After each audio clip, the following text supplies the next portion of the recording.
Craig Sleeman, 2022 National Walleye Tour Pro. My name is Mike Urema. I'm traveling with Craig as his traveling partner on the co-angler side. And so just to talk a little bit more about our year here on the National Walleye Tour, I signed up this year to fish full-time as a pro angler. Mike, being my travel partner, fished up as a co-angler. I took the opportunity. I knew that I was going to be retiring from law enforcement after about 28 years and had some time to burn down. So while I was burning that time down, I was able to travel with Craig, help him defray the costs. We could build programs, and the whole goal of this year was to get Craig back to Dunkirk. And that kind of tour involved 4 different events. The first one being out here in Detroit, Michigan on the Detroit River. It was a river-only tournament. Was, beneficial to have Mike there each and every day in that travel experience. And kind of the highlights of that first tournament was Mike and I put together, a program that allowed me to catch the only 5 fish limit on day 1 in Detroit. So I got kudos to Mike for helping us put that together. And sure, so we had a top 20 finish in 15, so we grabbed our points. We headed out to our next event, which happened to be in Chamberlain, South Dakota. The bite was hit and miss for us. We worked through that process. I was traveling with work. It was tough for us, but we did miss a few things there, and those things are going to happen, but looking for that consistency, we kind of pushed through it, and we got home and set up for our next tournament, which happened to be on the Mississippi River in Prairie du Chien, Wisconsin. So Prairie du Chien, Mike, really helped out. My brother Ethan came out and helped out, and talk a little bit more about that experience with a willow cat. Well, I want to back up just one little bit to Prairie du Chien. We recognize that now we're fishing rivers. At home we fish lakes, which are much more stable, and these fish are much more migratory in rivers, and they're dependent. So we learned a little something in Detroit, we learned a lot of something in South Dakota, and we were able to put something together in Mississippi. Whereas we weren't fishing where the fish are, we were fishing to where they were going. We found out where they were, we figured out how they were traveling, and I was able to put together something for Craig that was pretty special. He spent his whole day within less than 3 miles of the launch, I think, and which means more time in the water fishing than actually running. And, off from that top 40 finish, and gathered our things and headed out to Green Bay, where we just got back. The whole trip was intended to get Craig to fish his home waters out at Dunkirk. The cherry on top is that I was able to put together 2 fantastic luck of the draw days and come home with a win, which actually gave me enough points to creep up from the basement and make Dunkirk also. So as a co-angler, Mike's also going to compete. He's ended up 35th out of the 40, and we also have 3 other co-anglers that we travel with that also made that top 40. So Brett Gilbertson, Mark Alexander, and Kurt Yoder will also be joining us and helping us practice for that week. So it'll be nice to have their knowledge and kind of see our slice of the pie for a little bit too. I think that's going to be a great way to show off our area, show off our fishery, our restaurants, our hotels, supporting our local economy. And I think having those guys in town to show off our area is going to be very beneficial, not only our fishing community at home, but also to the the community in Dunkirk, which is great. Yeah, I did the calculations last night, and Ryan put up a post for us. It was over 9,000 miles that we traveled this year. How many days, if you had to just throw a figure at it, do you think between traveling and actually pre-fishing event? I would say for us this year, I'd average about 10 days of tournament. So we're at, about that 40 range. Some I would go and drop a boat off.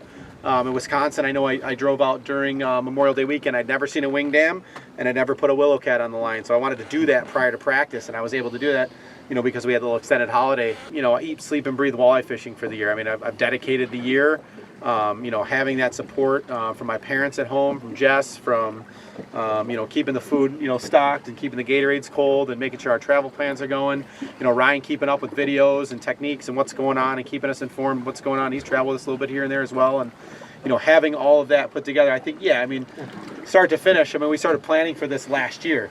So planning wise, we've been planning the whole year, and but travel wise, that 40 to 50 days I think is about right, and I think we're going to continue to right up until August 23rd, 4th, 5th, and 6th, or whatever it might be there in the dates. I know we're getting closer and closer as we get there, but we're going to think about it and do something each and every day to try to better this program, so we can hopefully come out with a top 10 finish out in Dunkirk. Sure. So I'm really looking forward to Dunkirk. We're obviously we'll give it our little home field advantage, but at the same time, these guys are professionals, and they're going to bring their A game, and they've got some local sources that have offered some information to them, and everybody's going to be around some fish to be caught. I think it's going to be it's going to be a shootout. And I also expect there to be, in that 30 to 32 pound range a day with 5 fish. A lot of our tournaments at home are 6-fish tournaments, and just getting off the Sunset Bay Shootout, I think it was 38, 39 pounds that won, and that's 6 fish. So I'm thinking, somewhere in that 30 to 32 pound range. If we can find that daily, we're going to be really happy at the end. So after, let's see, Detroit River, we ended up 15th place, so Angler of the Year points, I was in 15th. Fell off the wagon there out in South Dakota. I think it was in the 103, 104. So that put me down into the, I believe it was in the 37th position, or 33rd position, I believe it was. As we got out of the Mississippi, I ended up moving up. I was in top 40 in that finish, so I ended up being in, I think it was 33rd. And then after Green Bay, we had a top 40 again, which put us up to 27th. So overall, consistency was going to be our king for the year, and we talk about that. We're not going to win at every location. We just don't have that kind of information or skill set yet, but we're getting there, and that's why we're here. But our goal this year was to set up a program, have some success, try to fill the box with 5 fish per day, and get those much valuable points. And I think we did that, and I think that's the success of our years. Yeah, we're not in the top 10, and we get a top 50 or top 60 in that second tournament. I think we are in the top 10, but that's not our goal wasn't to finish top 10. Our goal was to finish top 40, and we've done that. And I think that bringing that momentum into the finals here on home water is going to really help us. We've learned how to build these programs and put things together.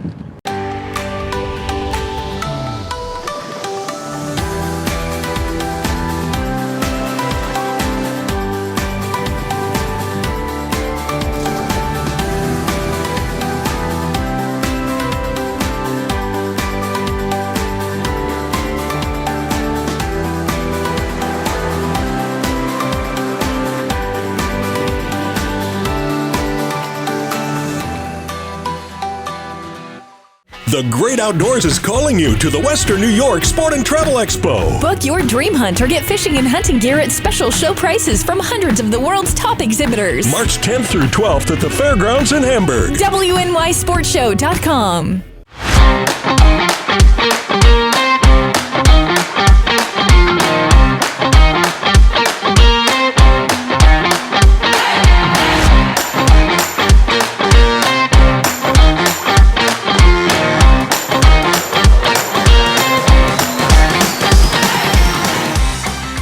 Innovative Outdoors, changing the way you hunt and fish.